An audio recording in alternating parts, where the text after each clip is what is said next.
much, and I will ask you kindly, I will tell you next if I will need another slide, okay? So, the topic of my today's presentation is economic decisions of destructive entrepreneurs, the approach of a dominant position, and economic and legal aspects. Next.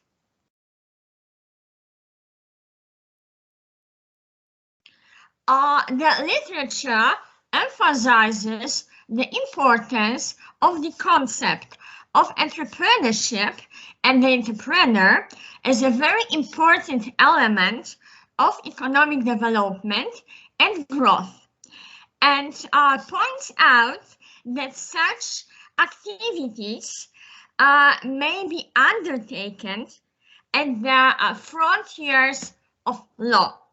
And I presented the essence of this phenomena, referring to William Baumol, who was the first to distinguish three types of entrepreneurship, namely productive, unproductive, and destructive.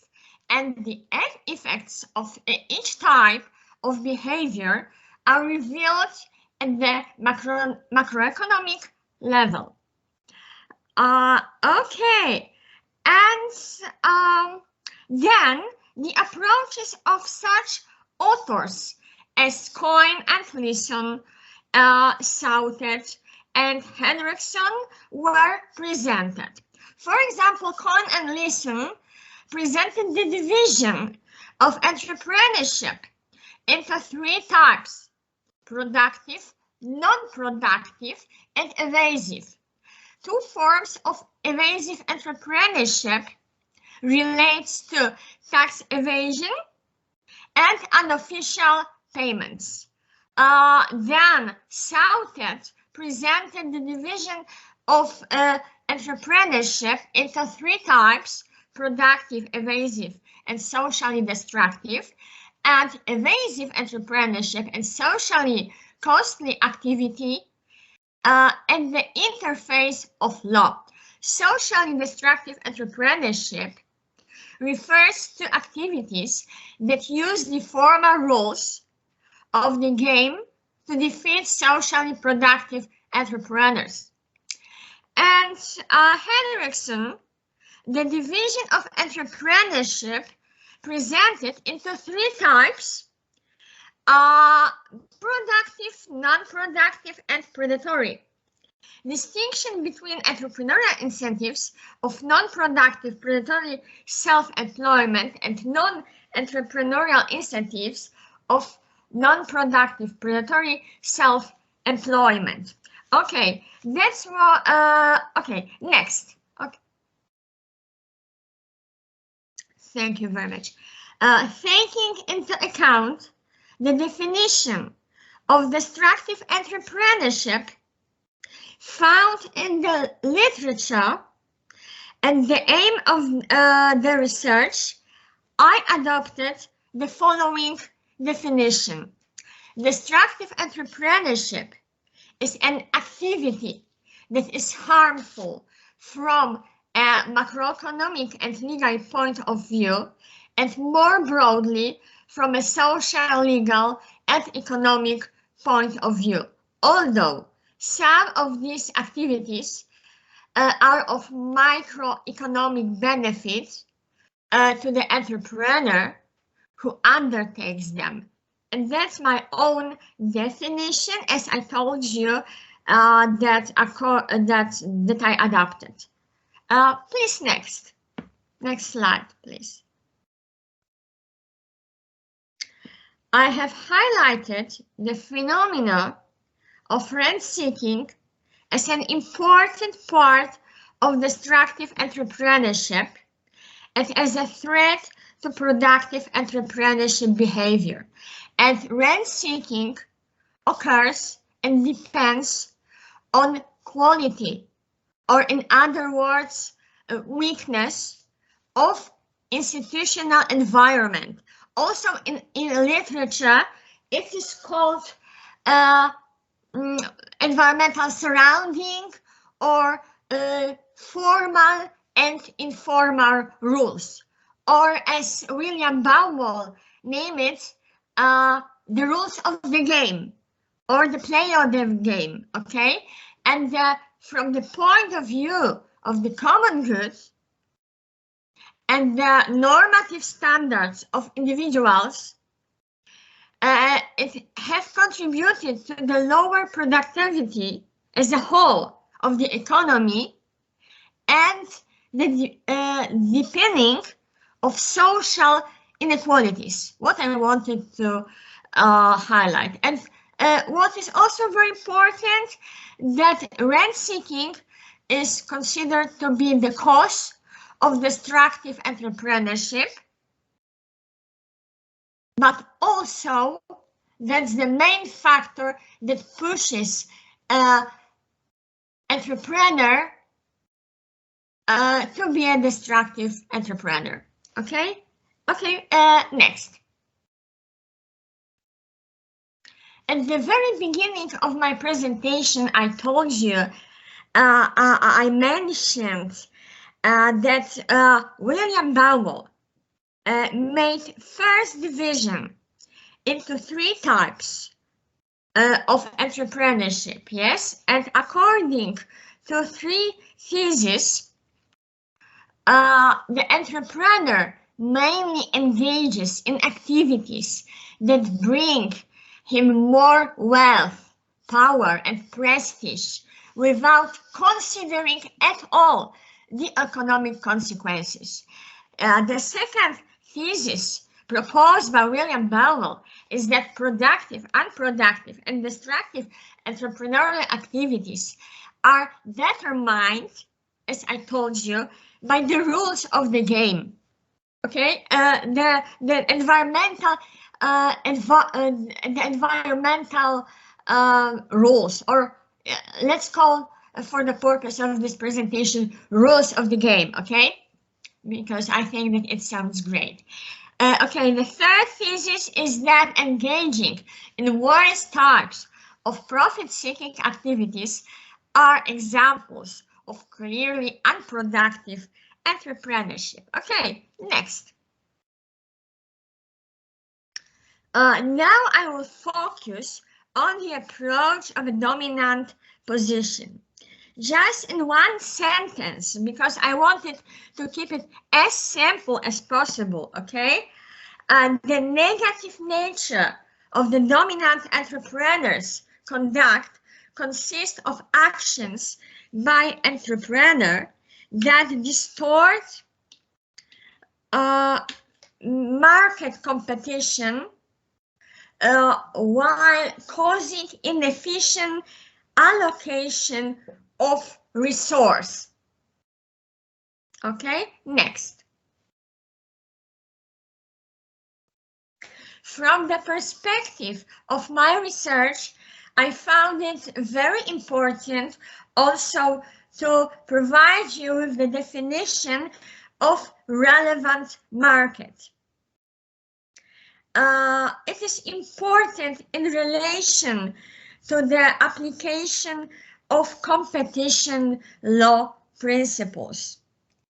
And the competition law principles introduce the concept of relevant market. Office of Competition and Consumer Protection introduced this concept and provides us with this definition that relevant market shall mean the market for goods which, by reason of their intended use, price, and characteristics, including, for example, quality, are regarded as substitutable by their purchasers and are offered in an area in which, given their nature and characteristics, the existence of some barriers to entry, consumer preferences, substantial differences in prices and transport costs that are similar conditions of competition, market competition. Okay, please, next. Thank you very much. And in Poland, market definition is handled by the national competition authorities, the president of the Office of Competition and Consumer Protection, and the courts. In Poland, the Court of Competition and Consumer Protection in Warsaw, hereafter SOKiK. Competition law is also an important element of European Union policy. Okay, next. According to the Anti-Monopoly Act, a dominant entrepreneur is an entrepreneur who has control over another entrepreneur. Next. And the essence of the abuse of a dominant position on a relevant market is expressed in two cumulative conditions. An entrepreneur holds a dominant position and abuses this position. And that's the key issue of this phenomena. Please next. And the standard for assessing whether an entrepreneur is a dominant position is to take into account so-called qualitative and quantitative criteria. What does it mean, qualitative criteria? Preventing the dominant undertaking from competing effectively, so being able to act to a significant extent independently of competitors, contracting parties, and consumer. Such a situation makes it possible for the undertaking to influence the market effectively.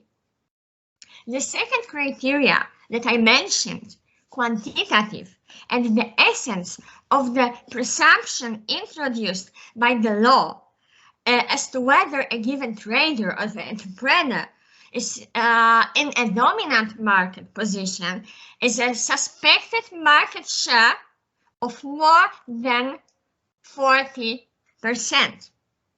Okay, please next. Okay, and the practice constituting an abuse of a dominant position.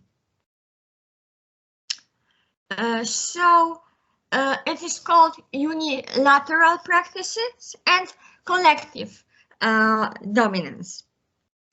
As a dominant may be held by one or several entrepreneurs jointly, when significant market power is held by several entrepreneurs jointly, we are dealing with a collective position. Okay. Please next.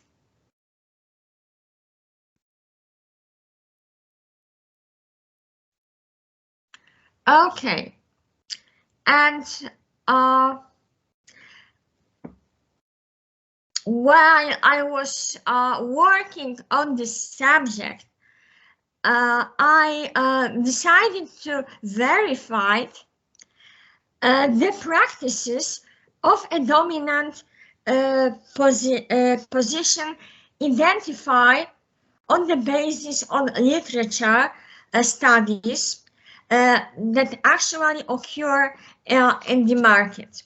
And various forms of exclusion abuse were confirmed during the research, but according to the Act, the abuse of a dominant position consists in particular in direct or indirect imposition on, for example, unfair prices, okay? Including excessively high or abnormally low prices, distant payment dates, or other conditions for the purchase or sale of goods, limitation of production, sales, or technical progress to the detriment of business, use in similar agreements with third parties. What is more, also counteracting the formation of conditions necessary for the emergence of development of competition, imposing onerous contractual conditions or division of the market according to the territorial assortment or entity criteria. Okay, please next. As I told you, when I was working on the subject, I verified that practices of abuse of dominant position, I managed to confirm various forms of exclusion, abuse were confirmed during the research, and these are briefly identified here on the slide. For example, predatory price fixing, or refusal to supply, or exclusive agreements of so-called tight selling, yes, loyalty rebates, and so on. Okay, please next. And in details, I will only discuss predatory pricing. So the practice of squeezing competitors out of the market by setting prices at a very, very low levels. At predatory pricing, it brings benefits to consumers in the short term, but may weaken competition and lead to higher prices in the long run, in the long term. Okay, please next. And there are also some consequences, according to the Polish law, consequences of abuse of a dominant position. Okay, and of course you can find it very easily. So I would like only to share with you with the knowledge that, for example, the tax authority questions the prices adopted and may charge a tax on the so-called market value. In particular, tax authorities question the prices established between related parties, and it's according, for example, to the civil code and to the Office of Competition and Consumer Protection. For example, here on the slide, you can also see the administrative penalty, okay, or the penalty for failure to comply with a decision or a court judgment. And it can be submitted in writing by anyone, but initiation of proceedings is possible only by the president of the Office of Competition and Consumer Protection. Okay, please next. Okay, and finally, to sum up it very briefly, destructive entrepreneurship is a multifaceted phenomenon, and actions of destructive entrepreneurs that are anti-competitive and anti-consumer are prohibited. And the negative nature from the economic perspective, the economic nature of the actions of the dominant entrepreneur consists in the actions of entrepreneurs that distort market competition while causing inefficient allocation of resources. Okay, please next. Destructive activities are constantly present in the economy. They are really widely perceived, according to my researchers. The results of the study on scale are large enough to serve as an argument for further research on them. Okay, and I hope that my presentation, thanks to Anatoly, was visible. And I would like to